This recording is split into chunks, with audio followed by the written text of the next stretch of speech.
vai que vai com fé. Os seus pés já estão na estrada, o mundo agora é sua casa e a liberdade o seu amor. Vai que vai buscar suas razões e seus desejos. Ache uma canção que te faça voar.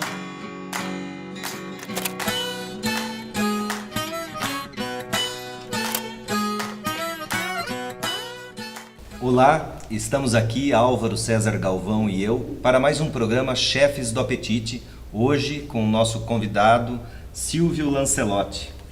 Obrigado por aceitar nosso convite. Vavão. Vavão. E questionado sobre o que ele gostaria de provar aqui nos Chefes do Apetite, ele falou um bom café. Nós escolhemos aí um café aqui do Bom Retiro, Álvaro. Exotic Café, que fica na rua Barra do Tibagi 598. É um café muito bom, então vamos lá. Gostei da maquininha. Álvaro, diga. Café é importante numa refeição, no restaurante? É importante. Café, assim como outras bebidas, como que eu sempre menciono, a gente aprende a degustar. E é importante que nós tenhamos em mente que, em primeiro lugar, para qualquer coisa que ponhamos dentro do nosso organismo, seja de boa qualidade. Então não adianta você querer comprar 2 garrafas de vinho ruim para economizar, comprar um pó de café ruim para economizar. Tem que ser coisa boa para a gente pôr dentro do nosso organismo, né? E o café, fundamentalmente, depende muito da torrefação, porque é o truque que se usa para esconder defeitos. Então os defeitos que você tem nos cafés são mascarados com uma torrefação over, né, uma super torrefação, que é o que o padrão do brasileiro acabou se acostumando. Então, quando você pega um café mais frutado, um café com uma torra média, uma tosta até abaixo da média, o grão clarinho, o cara, nossa, isso aqui está faltando torra. E não é verdade. É exatamente o contrário daqueles carvõezinhos que a gente acostumou a ver, sem contar que o café de boa qualidade normalmente é um arábica, uma peneira 17, 18, o tamanho do grão, enfim, tem uma série de coisas e é um ótimo digestivo. Ótimo. Silvio, por que o café? Toma muito café? Então, antes que esfrie mais, vamos brindar. Vamos brindar o café. Eu vou brindar com vocês, mas eu vou esperar um pouquinho. Perfeito. Tchim. Saúde. Olha, eu acho que o café é uma bebida que valorizou muito a economia do Brasil. Infelizmente, no meio do século passado, né, dos anos 30 aos anos 40, houve aquela crise toda e muita gente acabou divergindo do café, indo para a cana-de-açúcar, indo para feijão soja, etc. Mas eu passei por uma experiência recentíssima, alguns dias no sul de Minas, região de Caxambuba, Ipendi, e eu fiquei fascinado ao ver que o café volta. Perfeito. Você lembrou bem esse ponto. E olha, vários e vários tipos de planta. Perfeito. Vários e vários São cultivares, tipos. eles fazem a mesma coisa que o vinho hoje, viu, Silvio? Eles procuram os melhores cultivares para os melhores terroirs. Então, o café do Brasil hoje, você lembrou, você tocou até num assunto muito, muito importante. É digno realmente de ser falado café brasileiro, porque há algum tempo atrás exportávamos qualquer café porque importava era a quantidade. Agora a qualidade está... Até a maneira de colher se aprimorou. Eu não sabia que existia essa possibilidade. Primeiro você colheu o café no galho, mas existe o chamado café do chão. Você coloca panos no chão, panos longos, né, lonas compridas com cordas, e a arvorezinha do café ela é balançada, chacoalhada para cair os grãos caem e aí você puxa. Porque caem só os maduros. Só os maduros, e é uma maneira de você também não machucar a planta. Fantástico. Porque quando você colhe da maneira tradicional, você desfolha. Desfolha. Então, a cata, inclusive, posteriormente, é mais difícil, porque você tem palha, você tem folha, você tem uma série de coisas, por isso que se peneira, se abana e tal. Colhendo assim, que é o café tipo exportação, é colhido manualmente, um a um, do jeito que a Colômbia faz há muito tempo. E agora, graças a Deus, o Brasil, que é o maior exportador de café ainda, está se voltando para a qualidade. Então, hoje a gente tem café despolpado, café cereja, uma série de fermentações, porque ele precisa fermentar antes de ir para a torrefação, que antes não se fazia. Botava-se no terreirão lá e deixava secar com casca, sem casca, com polpa, do jeito que viesse. Agora não, agora dependendo da quantidade de substâncias que você deseja que o café tenha, ou você faz com polpa, ou você faz despolpado, você faz lavado, muito interessante. E essa passagem que você citou, que ao longo da década de 30, 40, que tivemos aquela depressão, onde vários e vários cafezais foram colocados abaixo, etc., perdeu-se um pouco daquela tradição do plantador de café original, de cuidar do café, e passou-se a analisar depois o plantador de café como uma indústria. E aí o que importava era a quantidade.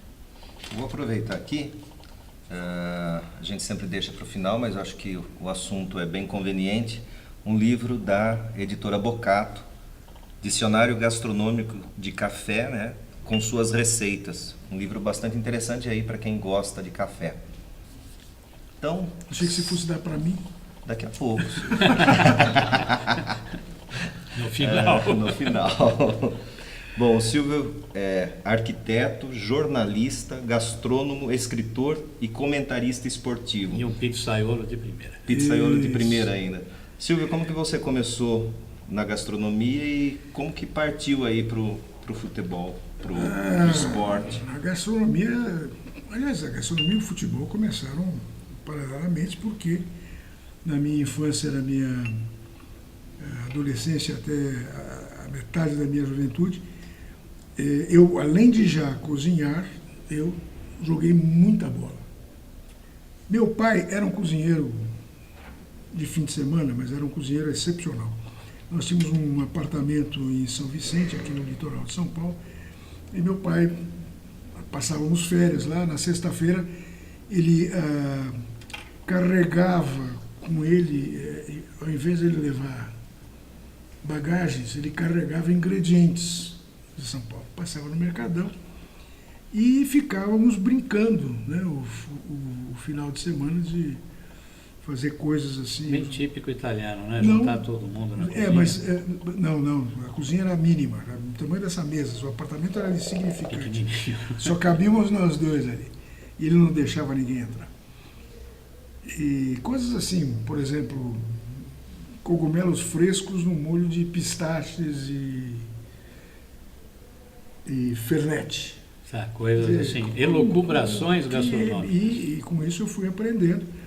Acabei caindo na arquitetura, mantive o esporte na minha vida.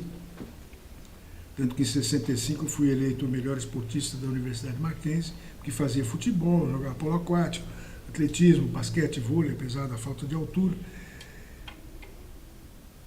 E da arquitetura, por um acidente do destino, eu descambei para o jornalismo. Eu estava construindo a casa de um cliente em Ubatuba, peguei a rodoviária, um ônibus, comprei uma série de revistas e tinha uma Realidade, uma revista que infelizmente as novas gerações não conhecem, mas uma revista extraordinária. E tinha um anúncio, assim, uma tripinha, dizendo: jovens que têm um diploma universitário, que conheçam pelo menos 2 idiomas além do português, eu conheci o inglês e conheci o italiano, óbvio, queiram uma experiência nova de vida, cartas para caixa postal tal. E eu mandei aquilo brincando. E no fim das contas fui sendo chamado a eventos sucessivos, e era a montagem da redação original da revista Veja. Eu acabei, do nada, caindo na revista Veja. Em 6 meses eu estava cobrindo eleições americanas, até por conhecer o inglês. E aí é bola de neve, né? As coisas vão indo. Fui morar nos Estados Unidos, ganhei uma bolsa, e lá nos Estados Unidos eu comecei a cozinhar para fora, para completar a minha bolsa de estudos. E as coisas se superpuseram de tal maneira que eu acabei fazendo tudo ao mesmo Ao tempo. mesmo tempo. E o futebol, o comentário de futebol na televisão também é consequência. Um almoço com o Luciano do Vale, eu comecei a falar de coisas que eu via nas transmissões, e ele virou e disse, você é tão bom assim, vai domingo lá para ver o que é bom para tosse.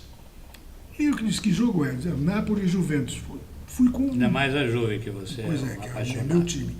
Eu fui com o jogo todo montado,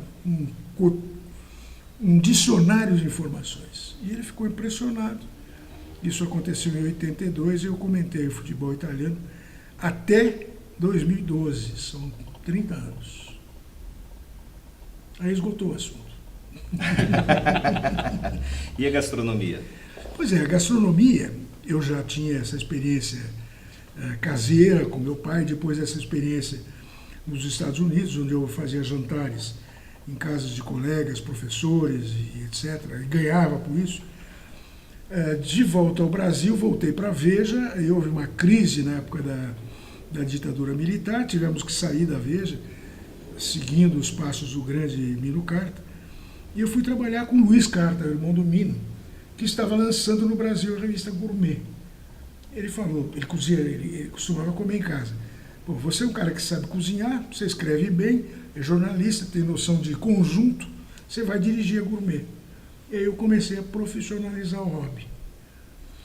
Daí, paralelamente ao que eu fazia no futebol, ao que eu ainda fazia na arquitetura, ao que eu ainda fazia no jornalismo normal, eu comecei a escrever uma coluna na Folha, que era um sucesso assim, absoluto. Tanto que o Otávio Furias Filho um dia disse que eu era a cara de São Paulo. Porque quando eu escrevia sobre um restaurante naquela época, parava a rua. E agora você está cozinhando mais, comendo mais? Cozinhando galo? Ou comentando mais? Percebe-se que eu estou comendo menos. Na verdade, eu tenho um blog no portal R7. Qual é o endereço? www.r7.com. E aí, Silvio Lancelotti. Não, aí você tem a home, você aí vai procura lá. lá. Você me acha que eu estou sempre na Site capa. de busca, Silvio Lancelotti. Isso Entrou. não faz. Pronto. Aí você Achou. Você vai, Blog. Vai achar muito. vai achar Vai achar 130 muita muito. Mas eu cozinho menos hoje. Hoje eu sou um cozinheiro de fim de semana. Minha mulher cozinha muito bem. Minhas duas filhas são excelentes cozinheiras, as minhas filhas do meu casamento com a Vivian. Embora as do casamento com a Carmen, que você conheceu muito bem, o Dado e a Dani também sejam ótimos. A Dani tem um sitezinho que se chama Fogão de Duas Bocas, que é uma gracinha, que ela cuida disso. E eu não vou dizer que estou em busca de mais trabalho. Eu estava até batendo papo antes de o programa começar, eu estou em busca do ócio inteligente. Um ócio inteligente e lucrativo. Um ócio que não me deixe assim... Não, parado totalmente, sem movimentar, né? Porque eu sou física e muito mentalmente. enérgico. Eu fui isso, Clóvis Rossi, grande Clóvis Rossi, jornalista de escola, como se dizia antigamente. Ele um dia comentou, disse que eu era o melhor fechador da imprensa brasileira. O que é um fechador? É o cara que pega ou o jornal ou a revista, quase tudo pronto, lê todos os textos, faz todos os títulos, todas as legendas e acompanha na gráfica. Então isso, eu sinto muita falta. Isso não existe mais. Não é que eu não tenha como fazer. Isso não existe mais. Não tem mais. Hoje com os mecanismos eletrônicos, você imprime, faz um jornal na Itália e você imprime aqui na Barra Funda.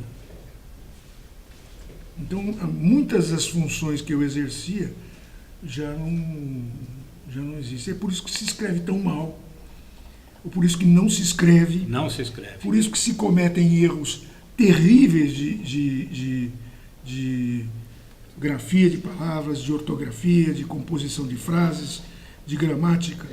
A internet também tem esse lado que eu diria criminoso, está acabando com o idioma. Posso dizer uma última coisa? Pode. com Eu certeza. lancei um ano atrás um livro, não tem nada a ver com gastronomia, se chama Em Nome do Pai dos Burros. É um romance em homenagem a um cara que quer preservar o código da comunicação, que é o idioma. É um livro sobre a palavra. Pai dos Burros é um sinônimo antigo de dicionário. E esse livro foi muito bem acolhido, tanto que foi finalista do último Prêmio São Paulo de Literatura. Beleza. Para o meu orgulho. Parabéns. Bom, então aí, nossa sugestão, o Silvio também tem outros livros já publicados. E Estamos quase chegando no 28, que você quase conhece. 28 qual é. livros, então vamos procurar aí nas livrarias os livros do Silvio Lancelotti. Obrigado a todos, obrigado ao Álvaro, obrigado ao Silvio por estar aqui. Uma pena que o tempo não seja Do jeito que a gente gostaria. poderia passar um tempão aqui conversando, batendo papo com o Verdade. Silvio, mas nós vamos continuar aqui nos bastidores. Então, até o próximo programa Chefes do Apetite. Obrigado. Até mais.